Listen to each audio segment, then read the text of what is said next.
Oh, I think it might over time, now that we've had now over 30,000 people massacred and tensions on the borders dramatically increased, increased flow of Al-Qaeda and other radical Islamists into Syria. Everything that people warned about if we intervened are now taking place because we didn't intervene. And by the way, my intervention means a safe zone and arms and equipment to those who are fighting against Damascus, not American troop boots on the ground.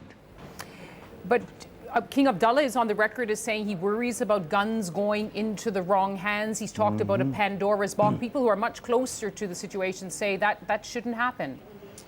Well, I know King Abdullah, and I know that he is very concerned about the effect of all of this on Jordan, the influx of hundreds of thousands of refugees. I know that all the countries in the region cry out for American leadership, which is totally missing. And I know that the situation continues to deteriorate, again, including the massacre of some 30,000 people while we sit by and watch. I don't think that is acceptable, nor the American history. Some would say, Senator McCain, there's a different message coming from the region. The terrible assassination of your ambassador in Libya, the attack today on a security official at your embassy in Sana'a, that the U.S. is becoming very unpopular and it's losing ground in the Middle East.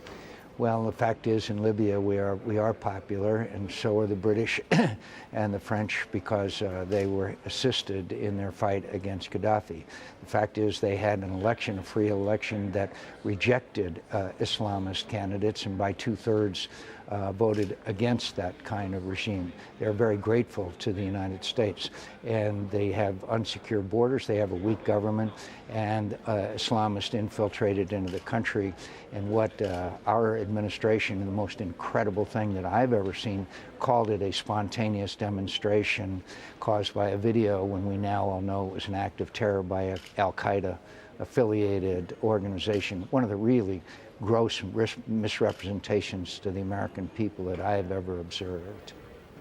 But so many opinion polls in the United States say that America, after two very costly wars in Afghanistan and in Iraq, and at a time of great economic pressure in the United States, that Americans don't want another war. They don't want their leaders concentrating on countries far away. Well, there were other times in our history, for example, the Korean War, where the American people were very opposed to it, and we had a president named Truman who kept us in. And if the Chinese and North Koreans had conquered the Korean Peninsula, the world would be very different. The American people are war-weary, as you say, and they're very war-weary. But I don't think, when it properly explained to them that we would be sending in equipment and help them organize rather than sending boots on the ground, I think most Americans are appalled by the slaughter and massacre that's going on. And again, it requires leaders to explain that to them.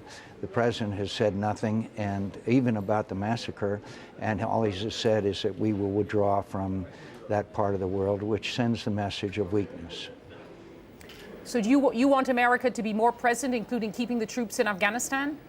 I want us to have a strategy that doesn't continue, as the president did, to override his military advisors every time. And that comes from a person who has had no experience whatsoever with anything to do with the military, President Obama. And I want us to make sure that we have a long-term commitment to Afghanistan in the form of a strategic partnership agreement. Yes, 2014 we should be out, but we should be leaving the 68,000 there. Things are going very badly in Afghanistan now, and I'm sure you've noticed that. The attack on Kandahar that took out $200 million worth of U.S. aircraft, the killing of Afghans on Americans, and again, that's because they believe that America is leaving and not staying.